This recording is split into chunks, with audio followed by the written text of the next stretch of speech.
പാർട്ടിയെ അനുസരിച്ചുകൊണ്ട് അച്ചടക്കമുള്ള ഒരു നേതാവായി ഒരു നല്ലൊരു പ്രവർത്തകനായി ഇരിക്കാമെന്നുണ്ടെങ്കിൽ പിണറായി ഇനിയും നേതൃത്വത്തിലും ഭരണത്തിലും ഒക്കെ ഉണ്ടാവും. ഇല്ലെങ്കിൽ ഒരു പക്ഷേ പാർട്ടി ഇടപെട്ട് തായ്ക്കണ്ടിയിലെ ഗവർണറാക്കി നിയമിച്ചു എന്നും വരാം. നമസ്കാരം. അവസാനം CPM പാർട്ടി നേതാക്കൾക്ക് CPM വേണം എന്നൊരു നിലപാടിലേക്ക് എത്തി. അവരെല്ലാവർക്കും അങ്ങനെ ഒരു തോന്നലുണ്ടായി.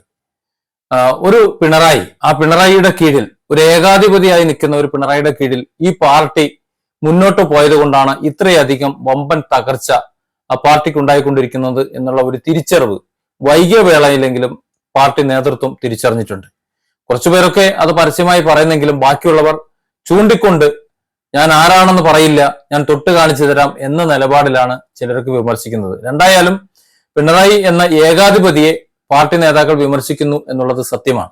കുറച്ചൊക്കെ PR വർക്കുകളും അതുപോലെ ഗുണ്ടായിസവും വിരട്ടലും ആജ്ഞയും ഒക്കെ കൊണ്ട് പാർട്ടിയുടെ നേതൃസ്ഥാനത്ത് കയറിയിരുന്നു കൊണ്ട് പാർട്ടിയെ വളർത്താം അല്ലെങ്കിൽ പാർട്ടി നേതൃസ്ഥാനത്ത് ഇരിക്കാം എന്നുള്ള ഒരു മോഹമാണ് ഇത്രയധികം തകർച്ച പാർട്ടിക്ക് ഉണ്ടാക്കിയത് എന്നാണ് നേതൃത്വത്തിന്റെ വിലയിരുത്തൽ.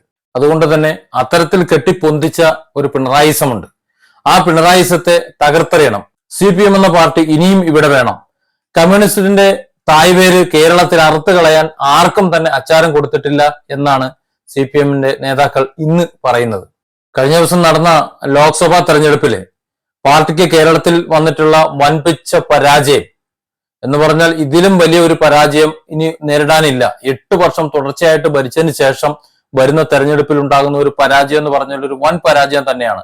എന്തുകൊണ്ട് അത്തരത്തിൽ ഒരു പരാജയം, ഒരു സമ്പൂർണ്ണ തോൽവി നേരിടേണ്ടി വന്നു എന്നത് പാർട്ടി പരിശോധനയ്ക്ക് വിധേയമാക്കേണ്ടതുണ്ട്. അപ്പൊ അത്തരത്തിലൊരു തോൽവി വന്നതുകൊണ്ട് തന്നെയാണ് പിണറായിക്ക് മാരത്തോൺ വിമർശനവും ശകാരവും ഒക്കെ കേൾക്കേണ്ടി വരുന്നത്.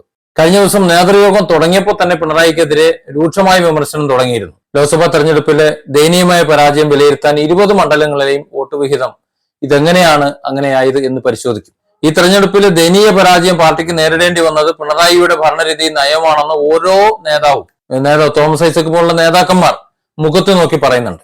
കാരണം ഈ പിണറായിസവും ഈ ധാർഷ്ട്യവും കേരള ജനത ഒരിക്കലും ഇഷ്ടപ്പെടുന്നില്ല. ലോകം സഞ്ചരിക്കുന്നത് 2024 അതോടൊപ്പം തന്നെയാണ് സഞ്ചരിക്കുന്നത് ഈ കേരളവും. ഈ കേരളത്തിലെ സാധാരണക്കാരായ ജനങ്ങൾക്ക് അതുകൊണ്ട് തന്നെ എന്താണ് എന്ന് നെല്ലും പതിരും കൃത്യമായി തിരിച്ചറിയാനുള്ള ഒരു ബോധമുണ്ട്. അവർ ബോധമില്ലാത്തവരും വിവരമില്ലാത്തവരും ചിന്താശേഷിയും ഇല്ലാത്തവരും അടിമകളുമാണ് എന്ന് ധരിച്ചുകൊണ്ട് അവരോട് പെരുമാറരുത്. അങ്ങനെ പെരുമാറുന്നതിന്റെ ഫലമാണ് ഇപ്പൊ അനുഭവിച്ചുകൊണ്ടിരിക്കുന്നത്. പ്രമുഖ നേതാക്കൾ നമ്മുടെ G. സുധാകരനും അതുപോലെ തോമസ് ഐസക്കും പൊതുജന മധ്യത്തിൽ പരസ്യമായി തങ്ങളുടെ അഭിപ്രായം പറഞ്ഞു കഴിഞ്ഞു. പിണറായിക്കെതിരെയുള്ള അമ്പുകൾ എയ്തു കഴിഞ്ഞു. മറ്റു നേതാക്കൾ പിണറായിയുടെ പേരെടുത്ത് പറയുന്നില്ല എന്നുണ്ടെങ്കിലും അവരുടെ ഭാഷണം എങ്ങോട്ടാണ്, ഏത് ദിശയിലേക്കാണ് സൂചിപ്പിക്കുന്നത് എന്ന് വളരെ വ്യക്തമാണ്. കാരണം ഇനി ഒരു 2 വർഷം കൂടിയാണ് ഈ ഭരണം തുടരുന്നത്. ആ 2 വർഷം കൊണ്ട് പാർട്ടിക്ക് സൽപ്പേരുണ്ടാക്കണം. അതിനുവേണ്ടിയാണ് നേതൃത്വത്തിന്റെ ഇനി ഓരോ പ്രവർത്തനങ്ങൾക്കും. ഇനി പിണറായിസത്തിന്റെ ഗുണ്ടായിസമോ അല്ലെങ്കിൽ ഇതുപോലുള്ള ഏകാധിപത്യമോ ഇനി വേണ്ട എന്നുള്ള നിലപാടാണ്. ഇതുവരെ പാർട്ടിയുടെ മുകളിൽ കയറിയിരുന്ന് പിണറായി ഭരിച്ചുകൊണ്ടിരുന്നെങ്കിൽ ഇനി പിണറായിയുടെ മുകളിലിരുന്ന് പാർട്ടി ഭരിക്കും. അതായത് പാർട്ടി തീരുമാനിക്കും ഏത് നേതൃത്വമാണ് ഭരിക്കുന്നത് എന്നുള്ളതല്ല. ഏത് നേതൃത്വം ആര് മന്ത്രിയായി മുഖ്യമന്ത്രിയായി ഭരിച്ചു കഴിഞ്ഞാലും തീരുമാനം പാർട്ടി എടുക്കും, പാർട്ടി തീരുമാനം നടപ്പിലാക്കും, അതനുസരിച്ച് മന്ത്രിമാർ ഭരിക്കും. ആ നിലയിലേക്ക് ഇനി കാര്യങ്ങൾ കൊണ്ടുപോകും എന്ന് തന്നെയാണ് നേതൃത്വം പറയുന്നത്. ഇത്രയും കാലം പാർട്ടിയുടെ മുകളിൽ കയറിയിരുന്നാണ് പിണറായി ഭരിച്ചതെന്നുണ്ടെങ്കിൽ ഇനി കേരളം ഭരിക്കുന്നത്, പാർട്ടിയുടെ കീഴിൽ കേരളം ഭരിക്കുന്നത് പാർട്ടിന്റെ ഉള്ളിൽ ഇരുന്നു കൊണ്ട് ഭരിക്കാൻ കഴിയുന്നത് ഭരിച്ചാൽ മതി. ഞാൻ പറയും, നിങ്ങൾ അനുസരിച്ചോണം എന്നുള്ള വാക്ക്, ആ ധാർഷ്ട്യം ഇനി വേണ്ട. ഇനി പാർട്ടി പറയും, നേതാക്കൾ മറ്റുള്ളവരെല്ലാം അതനുസരിക്കും. ഇത് ആദ്യമായിട്ടല്ല ഇങ്ങനെ. നേരത്തെ പാർട്ടി തന്നെയാണ് കാര്യങ്ങൾ തീരുമാനിച്ചിരുന്നത്. പാർട്ടി പറയുന്നതനുസരിച്ച് തന്നെയാണ് ഇവിടെ എല്ലാവരും ഭരിച്ചിരുന്നത്. ബാക്കിയുള്ള എല്ലാവരും അണികളെ കൊണ്ടുപോയിരുന്നത്. എല്ലാം അങ്ങനെ തന്നെയായിരുന്നു. എന്നാൽ പിണറായി നേതൃത്വം ഏറ്റെടുത്തതിന് ശേഷമാണ് പാർട്ടിയുടെ മേലെ കയറിയിരുന്ന് പിണറായി ഭരിക്കാൻ തുടങ്ങിയത്. അതായത് പിണറായി പറയുന്നതായിരുന്നു പാർട്ടി അനുസരിച്ചുകൊണ്ടിരുന്നത്. ഇനിയും ആ നില തുടർന്നു കഴിഞ്ഞാൽ പാർട്ടിയുടെ സമ്പൂർണ്ണ പരാജയമായിരിക്കും ഫലം. കാരണം ലോകത്ത് ആദ്യമായ ഒരു കമ്മ്യൂണിസ്റ്റ് മന്ത്രിസഭ ഉണ്ടായത് കേരളത്തിലാണ്. തെരഞ്ഞെടുക്കപ്പെട്ട ഒരു കമ്മ്യൂണിസ്റ്റ് മന്ത്രിസഭ ഉണ്ടായത് കേരളത്തിലാണ്.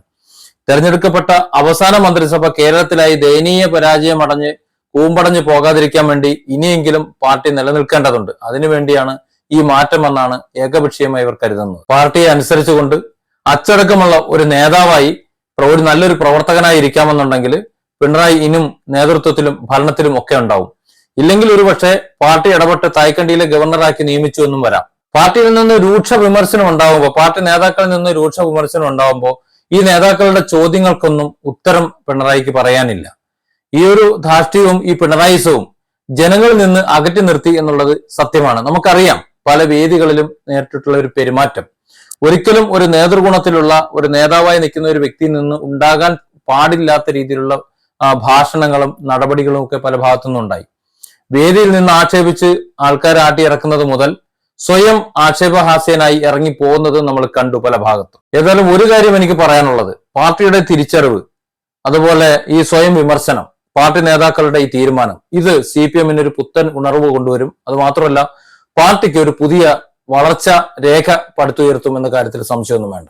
തുടർന്നുള്ള 2 വർഷം ആരാണ് ഭരിക്കുന്നതെങ്കിലും, ഇനി മുഖ്യമന്ത്രി പിണറായി വിജയൻ തന്നെ ആ സ്ഥാനം അലങ്കരിച്ചു കഴിഞ്ഞാലും പാർട്ടിയാണ് കാര്യങ്ങൾ നീക്കുന്നുണ്ടെങ്കിൽ 2 വർഷം കഴിയുമ്പോൾ ഈ പാർട്ടി അല്പം മെച്ചപ്പെട്ട ഒരു സ്ഥാനം ജനഹൃദയങ്ങളിൽ നേടിയെടുക്കും എന്ന കാര്യത്തിലും സംശയമില്ല. കാര്യം മുമ്പ് അങ്ങനെയായിരുന്നു. നേരത്തെ പറഞ്ഞ പോലെ ലോകത്തിൽ ഇനി അവശേഷിക്കുന്ന തെരഞ്ഞെടുക്കപ്പെട്ട ഒരു മന്ത്രിസഭ എന്ന് പറഞ്ഞത് കേരളത്തിലാണ്.